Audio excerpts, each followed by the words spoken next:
Lula vai viajar para a Rússia em maio e Zelensky pede que brasileiro seja mediador do conflito no leste europeu.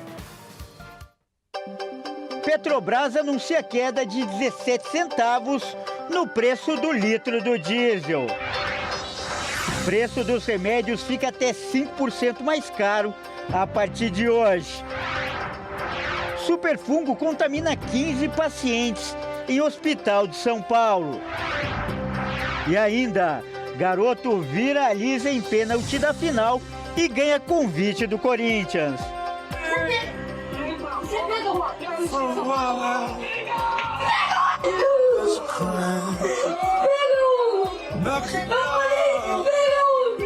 Tudo isso você confere a partir de agora no Jornal das 18h30.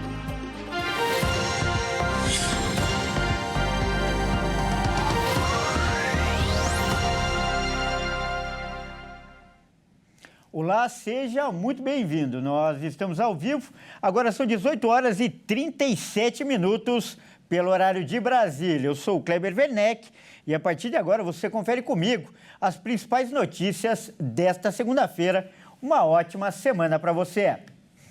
E o presidente Lula vai viajar para a Rússia no mês de maio e por causa dessa visita, o presidente da Ucrânia, Volodymyr Zelensky, procurou o brasileiro para ser um canal de mediação com os russos no conflito do leste europeu. O petista foi convidado por Vladimir Putin para uma reunião no dia 9 de maio, no feriado do Dia da Vitória, em comemoração da data que a Rússia derrotou a Alemanha na Segunda Guerra Mundial. Por causa disso, o presidente ucraniano procurou Lula para ser mediador do conflito no leste europeu. Volodymyr Zelensky vê a viagem como uma boa oportunidade para que Lula converse sobre a guerra entre os dois países presencialmente com Putin. Segundo o Planalto, o pedido de mediação partiu da Ucrânia, e um chanceler do país recolocou Lula como mediador da guerra em um pronunciamento oficial.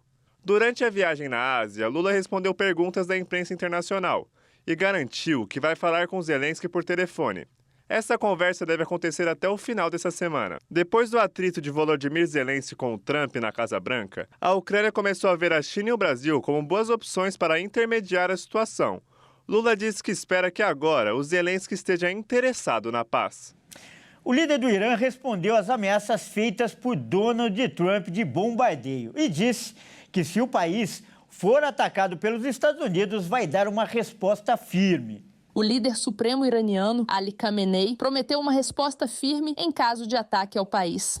Depois de ameaças feitas pelo presidente dos Estados Unidos, Donald Trump. A declaração foi feita em um discurso em Teherã, no fim do Ramadã, que é o mês de jejum para os muçulmanos. Embora não tenha mencionado Trump, o discurso pareceu uma resposta às ameaças dos últimos dias. Em entrevista, o presidente Trump declarou que haverá bombardeios no Irã se não houver um acordo sobre o programa nuclear de Teherã. Os países ocidentais acusam há décadas o Irã de querer desenvolver armas nucleares, o que o país nega. Teherã alega que seu programa tem apenas objetivos civis. Durante o primeiro mandato de Trump, em 2018, o presidente retirou os Estados Unidos de um acordo histórico sobre o programa nuclear iraniano e voltou a impor sanções ao país. O acordo, que foi assinado em 2015 entre Teherã e as potências ocidentais, obrigava o Irã a limitar seu programa nuclear em troca de uma flexibilização das sanções econômicas.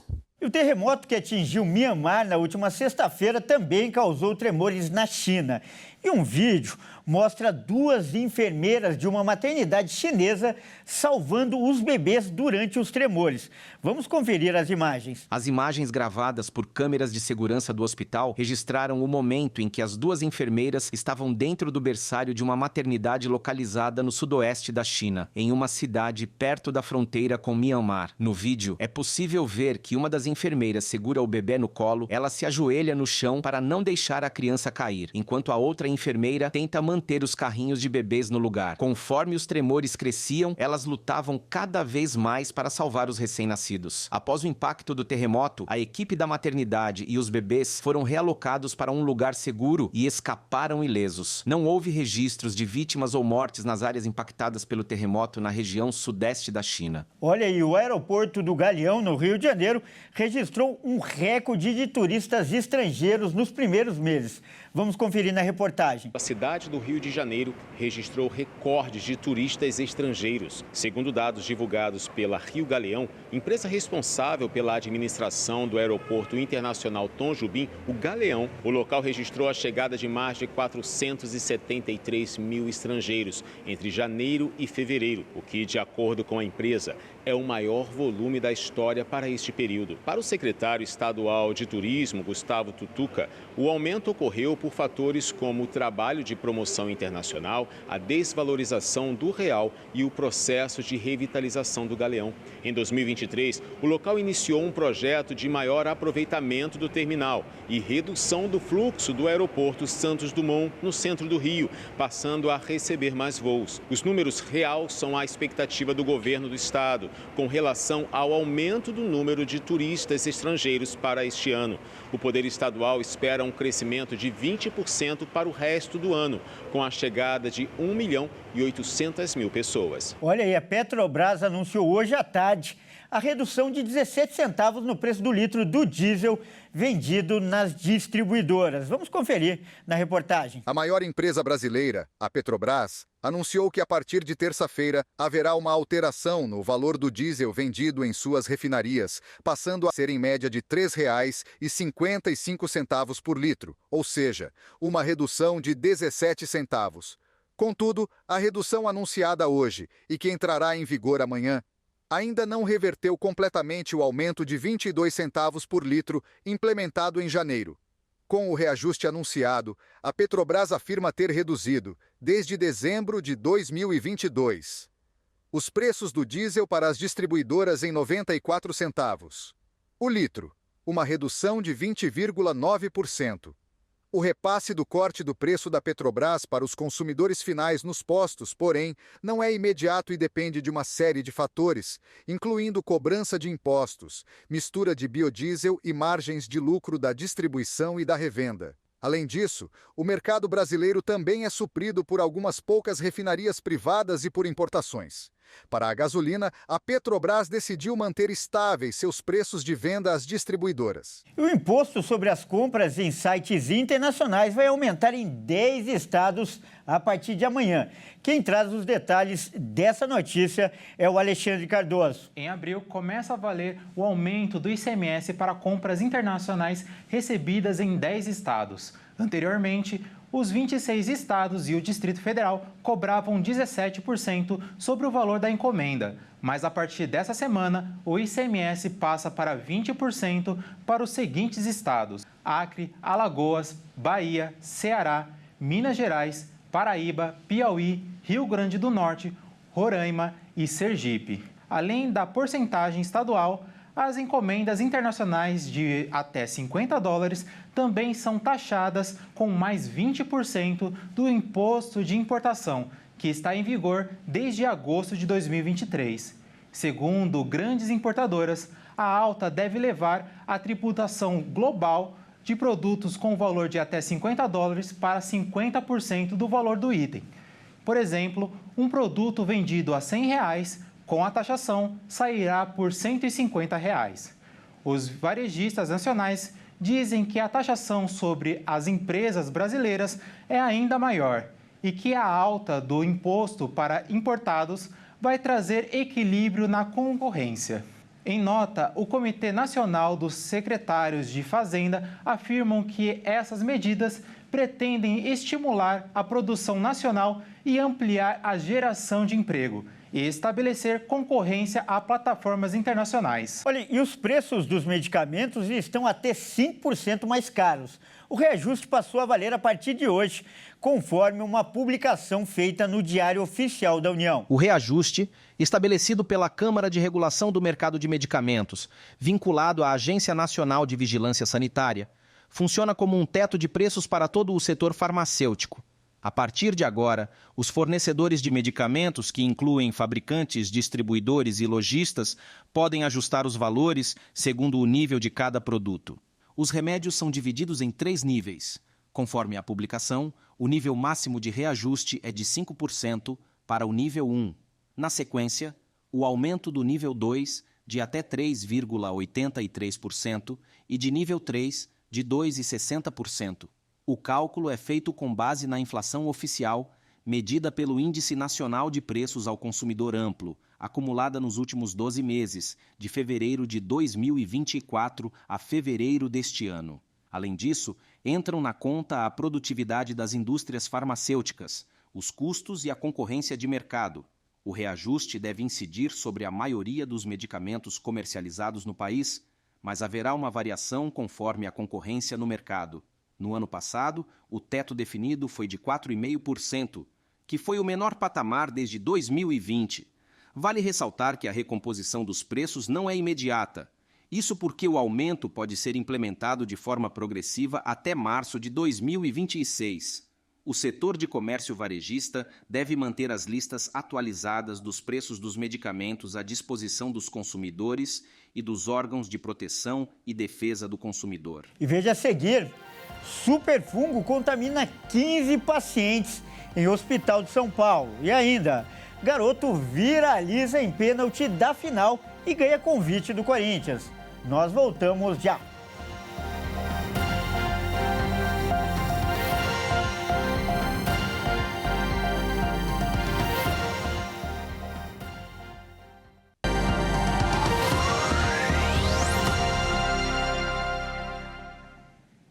Mais uma vez, seja muito bem-vindo. Nós estamos de volta e ao vivo. São 18 horas e 50 minutos pelo horário de Brasília. E olha só, agora nós vamos falar de saúde. Um superfungo está preocupando os médicos do Hospital do Servidor Público em São Paulo. E o motivo é que ele seria resistente a algumas medicações convencionais. Já foram registrados 14 casos de janeiro até agora. O Hospital do Servidor Público na Zona Sul de São Paulo está enfrentando um surto de um superfungo considerado grave chamado Candida auris, o que pode causar candidemia, uma infecção da corrente sanguínea e que pode levar a óbito. No hospital já foram registrados 14 casos em indivíduos colonizados, que é quando o paciente tem o fungo, mas não foi infectado. Um paciente de 73 anos foi infectado pelo superfungo e morreu, mas o hospital afirmou que o óbito não tem ligação com a infecção, e sim por decorrência de complicações cirúrgicas.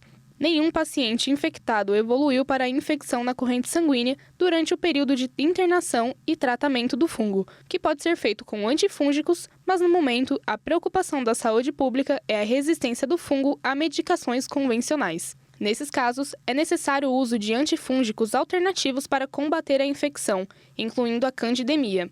O Hospital do Servidor Público registrou a primeira infecção do superfungo em janeiro deste ano. E, em nota, o Instituto de Assistência Médica ao Servidor Público Estadual de São Paulo informou que o hospital adotou todas as medidas de segurança e controle e que está se reunindo com a Anvisa, a Agência Nacional de Vigilância Sanitária, toda semana para relatar as ações e os resultados das coletas mensais e que continua aprimorando o trabalho no atendimento humanizado, reforçando todas as barreiras para garantir a segurança dos pacientes, como mantendo pacientes em quartos individuais, intensificando a higienização e treinamentos para a equipe. Olha, nós vamos mostrar agora uma imagem impressionante, um vídeo que mostra o momento em que uma menina recebe uma descarga elétrica ao encostar em uma fiação na casa dela. Felizmente, a criança não teve ferimentos graves. Vamos ver. O caso aconteceu em Cametá, uma cidade no nordeste do Pará. As imagens foram gravadas por câmeras de monitoramento da casa dela. A menina segura um objeto que parece uma vareta,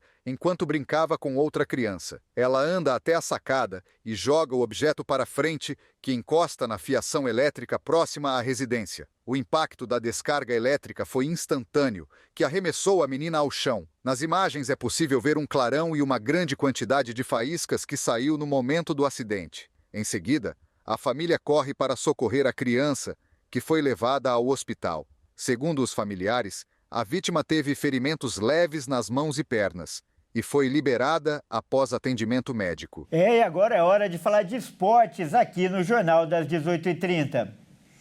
E quem traz as informações é o Caio Veríssimo. Boa noite, Caio. Seja bem-vindo. Caio, vamos começar falando de seleção brasileira, né? Isso porque o Jorge Jesus está cada dia mais perto de ser o novo técnico do Brasil, é isso? É isso aí, Kleber. Boa noite a você, boa noite a todos que nos assistem. Bom, o nome de Jorge Jesus ganhou muita força nos últimos dias, justamente por ser um acordo que tanto a seleção quanto o português querem que aconteça. Vamos ver. Com o sonho de ser o novo treinador da seleção brasileira, Jorge Jesus estaria disposto, se necessário, a abrir mão de dirigir o Al Hilal no Super Mundial de Clubes entre junho e julho deste ano nos Estados Unidos. Enquanto aguarda um contato concreto da CBF, o técnico português já avisou que passou a trabalhar agora com a prioridade de disputar a fase final da Liga dos Campeões da Ásia e as rodadas finais da Liga Saudita. Jesus sabe que não é o único na lista de principais alvos da seleção, por isso quer facilitar o máximo possível uma eventual negociação. A seleção brasileira, inclusive, sempre foi um desejo do treinador, que nunca escondeu nos bastidores. Em setembro de 2024, o treinador deu uma declaração sobre o assunto. Uma seleção brasileira é diferente, claro que é uma ambição, não nego, não é? Mas será difícil, acho. No Brasil, dificilmente um treinador estrangeiro entra na seleção do Brasil. Acho eu. Pode ser que mude, mas dificilmente. Eles não estão muito por aí que um treinador estrangeiro, seja quem for, treine na seleção do Brasil. Se for um estrangeiro, eu penso que serei aquele que poderei estar mais perto, não é? O sonho de Jorge Jesus parece estar mais perto do que nunca.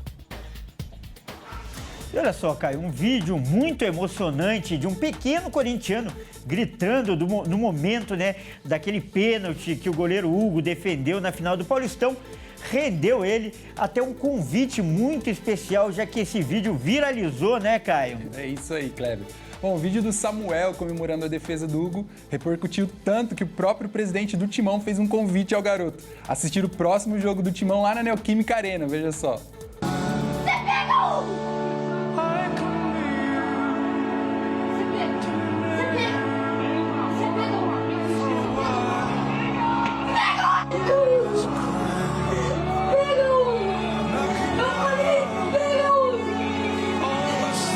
O vídeo emocionante do pequeno torcedor viralizou na internet e chegou até os jogadores do Corinthians. Samuel, garoto de 11 anos, ganhou a atenção do goleiro Hugo e também do presidente do clube, Augusto Melo, depois de tanta emoção demonstrada pelo Timão. Como forma de honrar tanto o amor do pequeno Samuel, um convite muito especial foi feito ao garoto: a assistir à estreia do Corinthians jogando em casa pelo Brasileirão na partida contra o Vasco no próximo sábado. A mãe do Samuel disse que o intuito do vídeo era apenas para mandar no grupo da família, o que ela fazia de costume após filmar as reações do filho durante os jogos do Timão. Mas após a família postar nas redes sociais, o vídeo ganhou milhares de visualizações, causando grande impacto em toda a família. Na mesma postagem, o próprio goleiro Hugo deixou uma mensagem dizendo: "Nunca é só futebol. Sim, amiguinho, eu pego." Bela atitude do Corinthians, né? Bom, eu fico por aqui, Kleber. Um abraço a você e a todos que nos assistem. Com certeza, muito emocionante esse vídeo e parabéns aí para a direção do Corinthians. Obrigado pelas informações, Caio. Bom, é isso aí, o Jornal das 18h30 fica por aqui. Eu agradeço demais a sua companhia. Uma ótima noite e até amanhã.